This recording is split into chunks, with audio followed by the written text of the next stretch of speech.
we thought, well, I mean, really, is it going to be romantic comedy? Could it be, or how are we going to frame it? Was it going to be perhaps a nature documentary with Richard Attenborough? And so we tried that avenue. It was a cooking show with yaks from the Mystic Springs Oasis.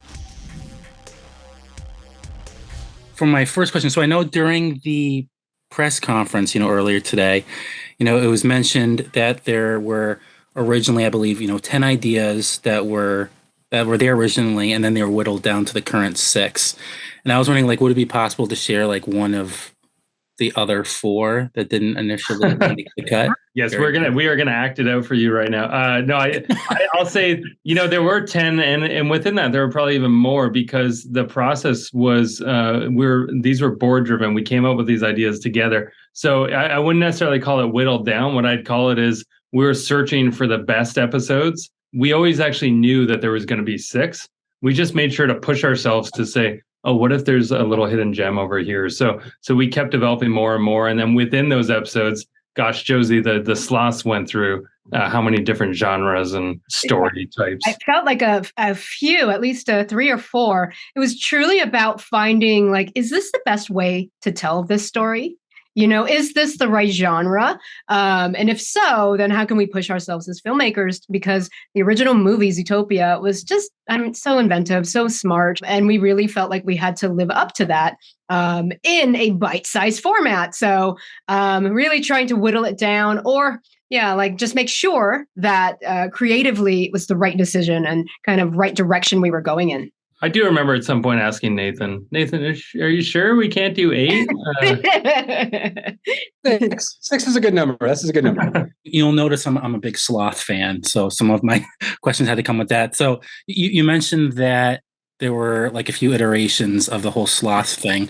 So I know, you said, it might have been different from what it ended up being, but I'm curious, was it always meant to be in a restaurant and Flash was going to propose, and then you were going to connect it to the whole speeding situation at the end? Was that always the same and you just changed? No. I'm going to say one thing and throw it to Josie, because I want to give her credit here, because we went down a lot of different avenues, and Josie, I'm sure we'll talk about the characters and them changing. But I remember Josie and Michael Herrera, who was our story supervisor, just saying, how funny would it be to just have them at a restaurant that has a Cheesecake Factory style menu with hundreds of options, and just let that play out, right? Just let that simple scenario. So we tried bigger things. We tried more extravagant stories, and it really just came down to simplifying it and enjoying what the sloths do so well, right, Josie? No, right. We did, as we were trying to find what was the best kind of framework or genre for this episode in particular,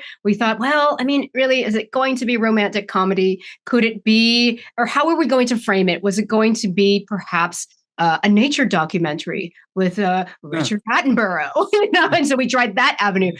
It was a cooking show with yaks from the Mystic Springs Oasis, and we thought, oh God, it could be so funny to have Tommy Chong in there. Could that be it? Or it was and then we just started to devolve into it. Maybe this is a horror episode. We don't know. And then it came back to, the simplicity of the romantic comedy was the right vehicle.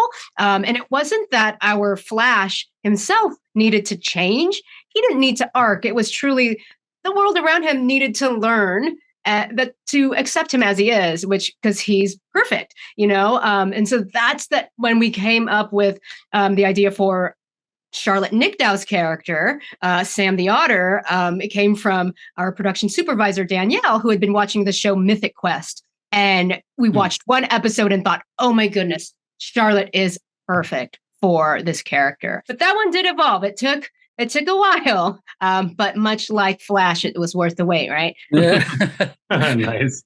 And I think this next one might be more of a producer question, Nathan, I believe.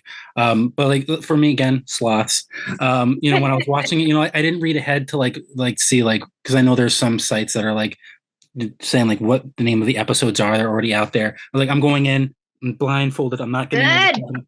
So when I'm watching, I'm like, okay, where are the sloths? Where are the sloths? Where are the sloths? And we finally get it in the last episode. I was wondering, I know that everyone has their own favorite character, but I know like for a lot of people, the sloths are number one.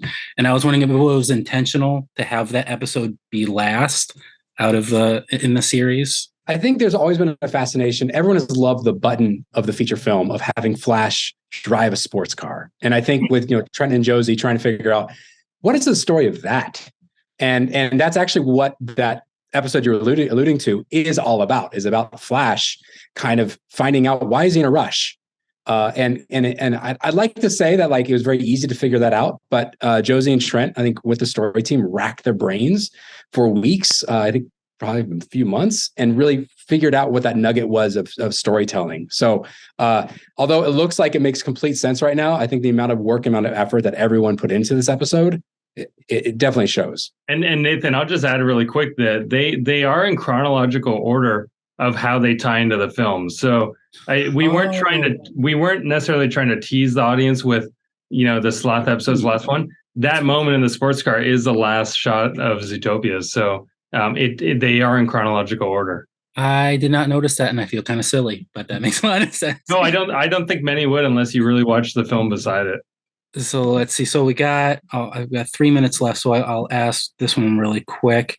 So I know, like during the press conference, we're talking about Duke the musical, and I'm just interested in knowing, like, was it always planned that one was going to be the musical? Oh no. No. It just came that way? Yeah. No, originally, Trent, it was a heist, sort of Ocean's 11 style heist.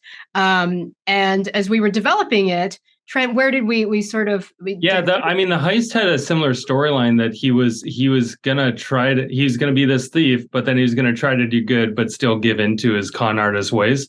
And then one of our PAs, Ava Moss, said, why don't you do a musical with it? Like, who wouldn't want to see this Better Call Saul-ish weasel singing, right, Josie? Absolutely. And then we thought, my goodness, Alan Tudyk, Juilliard trained, he's been on Broadway.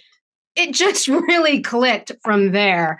And so really just a very fortunate series of events. Plus, Josie, you always say we can't be Disney and not do a musical, right? So it's required. There has to be at least one. Yeah, I know. If we're playing with genres, required. Cool. And there might have been 2 Easter eggs that I found. Like when I've just watched them very briefly, but I'm wondering.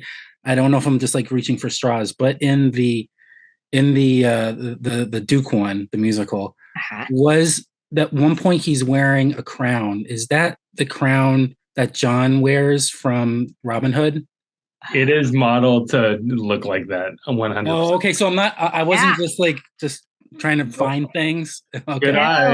Good eye. That's a good one. That's a great pull. And I think that was Corey Loftus designing those characters and really basing it off of Prince John. Great catch, Stephen. That makes me feel good. And I see one. Oh, and we're wrapping up. So I'm just going to ask one more thing. So I saw that there was in the same one, there was just a book, and when he was singing Duke, there was Love is Blind. And I don't know. I'm currently watching the show on Netflix, so that's where my mind went. I didn't know if that was intentional or. It's not. I don't remember why we chose that, but they're completely unrelated, actually. But yeah. It's a show I'm enjoying right now. So I gotta catch that one. But yeah, well, this was great. Thank you for your time. It's probably been a really long day, so good luck for the rest of the day, and thank you very much. Thank you. So much appreciated, Stephen.